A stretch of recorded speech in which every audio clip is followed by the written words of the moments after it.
Bine v-am găsit, dragii mei, la horoscopul aferent lunii aprilie. Dragilor, eu sunt Ana Fotescu, astrologul vostru aici pe Terapie prin Astrologie. Pentru cei dintre voi care nu v-ați abonat încă acestui canal, vă invit să faceți acest lucru și să apăsați clopoțelul pentru a fi notificați ori de câte ori eu postez ceva nou. De asemenea, vă invit să distribuiți videourile care rezonează cu voi și altor persoane, astfel încât această comunitate să se mărească și mesajele mele să ajungă la cât mai mulți oameni. Această abonare este complet gratuită, tot ce trebuie să faceți, așa cum v-am spus, este să apăsați butonul de abonare și clopoțelul. Dragilor, acest horoscop este unul general, prin urmare tratați-l ca atare, iar dacă doriți informații personalizate, dacă doriți să aprofundați mai mult profilul vostru astrologic, atunci vă invit pe site-ul meu www.terapieprin-astrologie.ro la secțiunea magazin, unde veți găsi toate serviciile astrologice puse de mine la dispoziție pentru voi. De asemenea, dacă vă cunoașteți ascendentul zodiacal și dacă vă cunoașteți zodia în care aveți amplasată luna în harta natală, vă recomand să urmăriți și videourile aferente, astfel încât să căpătați o imagine cât mai amplă legată de modul în care vă vor influența astrele pe perioada lunii aprilie. Așadar, dragilor, înainte de a începe, doresc să urez la mulți ani tuturor sărbătoriților din această lună, multă sănătate, multă iubire, multă liniște sufletească și la cât mai multe realizări, dragii mei. Haideți să începem!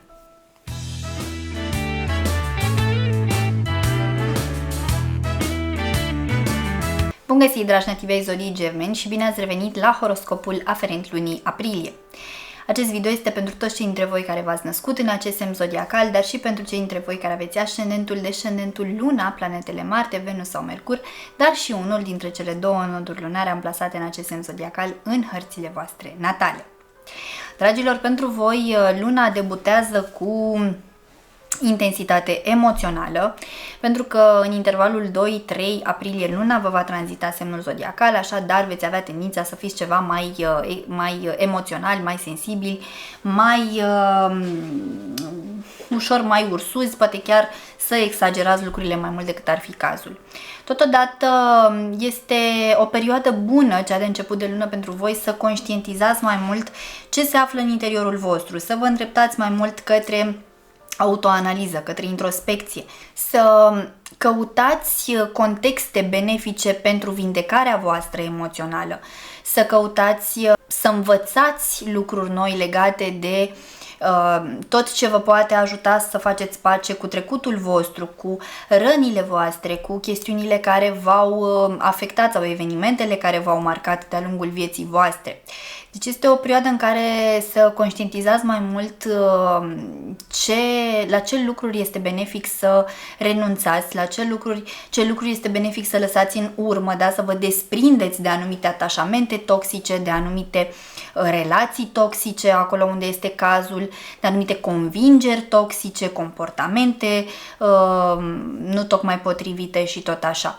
Deci este o perioadă bună pentru voi, începutul lunii aprilie, în care să vă dați seama care sunt acele lucruri de care este bine să vă detașați. Totodată, pentru unii dintre voi se poate simți destul de intensă legătura cu planul spiritual, cu divinitatea, cu religia pentru unii dintre voi, da? Puteți avea tendința de a vă apropia și mai mult de cutume bisericești, da? Să deveniți practicanți, să deveniți mult mai dornici, da, de a afla mai multe despre aceste obiceiuri.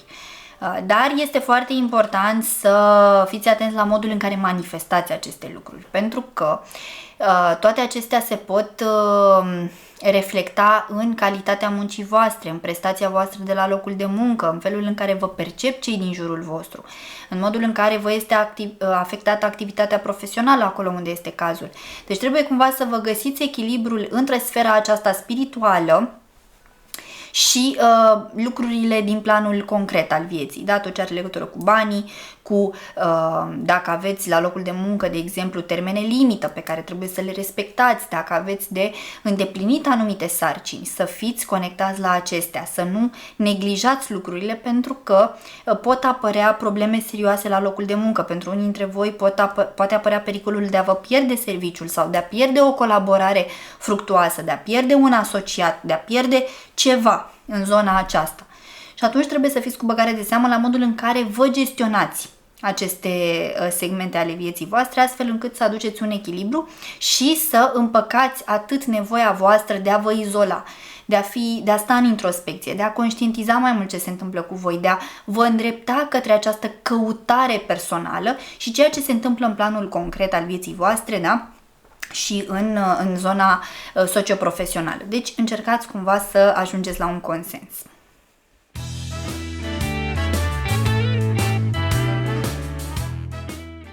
Mijlocul lunii, să știți că intensifică energia despre care vă povesteam în partea de început și pot apărea conflicte în felul în care vă manifestați credințele, în care vă manifestați sistemul vostru de valori, felul în care cheltuiți banii, felul în care vă manifestați nemulțumirile, frustrările, supărările, da? Aceste lucruri, așa cum v-am zis, se pot răsfrânge asupra mediului profesional. Fie deranjați niște colegi, fie deranjați un superior, fie deranjați un colaborator prin ceea ce spuneți sau prin felul în care manifestați ceea ce credeți voi, da? Încercați cumva să propovăduiți anumite lucruri care îi pot deranja pe cei din jur. Și dacă cei din jur nu aderă la ceea ce spuneți voi sau nu sunt de acord cu ceea ce spuneți voi, da, aveți tendința de a avea niște reacții exagerate sau niște reacții nepotrivite. Iar acest lucru să vă destabilizeze atât felul în care vă simțiți voi cu voi, cât și felul în care sunteți percepuți de către persoanele din sfera profesională. Totodată trebuie să fiți cu băgare de seamă și în relația cu copiii, acolo unde este cazul, pentru că, din nou, și aici pot apărea conflicte, pot apărea discuții, pot apărea tot din cauza diferențelor de opinii, de păreri, de credințe, de principii. Și atunci se pot duce niște lupte din acestea interminabile în care voi încercați să vă susțineți convingerile voastre, da? Copiii voștri pe ale lor, și atunci se iasă așa un soi de haos care nu va duce nicăieri dacă nu vă găsiți liniștea și echilibrul interior. Deci încercați să vă temperați.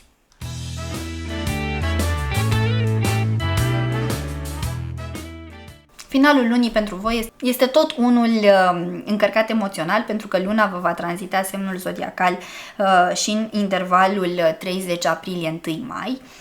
Așa că, cumva, pentru voi lucrurile se petrec într-un mod alert de această dată în segmentul social, în segmentul grupurilor din care faceți parte. Da? Poate că aveți ocazia de a participa la anumite evenimente mondene sau de a cunoaște oameni noi. Problema este că nu sunteți foarte deschiși și aveți tendința de a fi poate prea înțepători, răutăcioși, sarcastici, iar acest lucru să îi distanțeze pe oamenii din jurul vostru.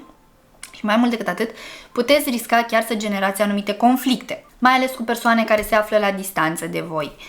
Că vorbim de persoane din familie, că vorbim de cunoscuți, indiferent despre ce este vorba, trebuie să fiți atenți la modul în care vă încercați să vă impuneți dorințele, convingerile, părerile voastre, fiindcă ele nu vor fi recepționate de partea cealaltă cu orice preț.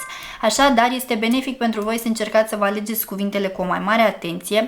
De asemenea, fiți cu băgare de seamă la modul în care cheltuiți banii și în modul în care vă gestionați resursele materiale, pentru că nu este o perioadă favorabilă pentru voi ca să faceți anumite investiții, cheltuieli sau anumite călătorii. Deci nu este o perioadă bună pentru călătorii, nu este o perioadă bună în care să vă aventurați în fel de cursuri, așteptați să treacă luna aprilie. Și totodată mare atenție la relația cu copiii, vă spun asta încă o dată, pentru că aceștia se pot îndepărta vizibil de voi, într-o formă sau alta, indiferent de vârsta pe care o au aceștia, da? Se pot îndepărta, iar acest lucru va aduce în timp suferință pentru voi. Așa că ar fi mai înțelept să găsiți o cale de mijloc, prin intermediul căreia să ajungeți la un consens cu aceștia și să vă liniștiți astfel încât să vedeți dacă într-adevăr lucrurile pe care vă certați merită tot acest efort sau ele pot fi aplanate pur și simplu și date uitării. Dragilor, acestea sunt informațiile din punct de vedere astrologic pentru luna aprilie. Haideți să vedem și ce mesaje au cărțile oracol pentru voi. Să vedem pentru zodia Gemeni. Ok, și a vrut să iasă un... Bun, un card. Marea Cruce a ieșit pentru voi, care vorbește despre provocări. Da? Provocare. Cardul cu numărul 47. Ei bine, la voi se poate ridica problema stabilității, pentru că această cruce, acest careu care se formează vorbește despre provocări care pot avea legătură cu stabilitatea, cu încrederea, cu tot ceea ce poate aduce în viețile voastre un disconfort. Însă, tot acest element vine către voi și cu lecții extrem de importante și cu ocazia de a evolua, cu oportunitatea de a înțelege de ce treceți prin anumite greutăți, care este scopul acestora și ce aveți de învățat din toate aceste lucruri pentru ca voi să puteți evolua. Așadar, dacă priviți acest card dintr-o perspectivă pozitivă, veți vedea că până la urmă toate lucrurile prin care trecem au un scop precis și tot ceea ce ni se întâmplă cu un motiv, dragilor. Așa că o lună interesantă pentru voi. Sper din suflet să vă găsiți echilibrul și liniștea interioară, răbdarea interioară pentru a depăși cu brio această lună. În speranța că mi-ați rămas aproape până la finalul acestui video, vă mulțumesc și vă invit să apreciați și să distribuiți acest video tuturor celor cărora credeți că le va fi de folos. Vă doresc ca luna aprilie să aducă în viețile voastre toate binecuvântările de care aveți nevoie. Vă pup, pa, pa!